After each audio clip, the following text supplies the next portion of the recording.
Reaksi santai Nia Daniati saat Farhad Abbas usik Olivia Natania. Lama tak terdengar kabarnya, Nia Daniati akhirnya menanggapi pernyataan Farhad Abbas yang kerap mengusik kehidupannya dan sang putri Olivia Natania.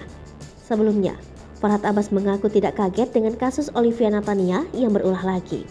Ia menyebut itu cobaan untuk keluarga Nia Daniati. Menanggapi hal itu, Nia Daniati nampaknya santai dengan pernyataan yang keluar dari mulut Farhad Abbas terkait kasus yang menimpa putrinya. Dalam acara Pagi-Pagi Ambiar Trans TV, Nia Daniati menyebut saat ini Farhad Abbas seolah tengah bersuka cita melontarkan pernyataan kepada orang-orang. Lebih lanjut, Nia Daniati enggan memberikan pesan apapun untuk mantan suaminya itu.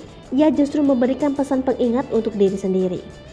Menurutnya pribadi, setiap perbuatan harus berhati-hati dalam bertindak maupun ucapan agar tak menyakiti anak dan cucunya. Sementara itu diketahui, Nia Daniati dan Farhad Abbas telah bercerai pada tahun 2014. Dari pernikahannya dengan Farhad Abbas, keduanya dikaruniai seorang anak laki-laki bernama Muhammad Angga Hadi Farhad yang lahir pada 10 Oktober 2003. Meski telah berpisah, Nia tak menutup komunikasi dengan Farhad Abbas. Hal ini semata-mata demi sang anak. Namun, ia mengaku menjaga jarak kendati masih memiliki hubungan baik-baik saja.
Hai pemirsa Sri Popo TV, jangan lupa komen, like, dan subscribe, serta tonton terus berita-berita terupdate lainnya ya.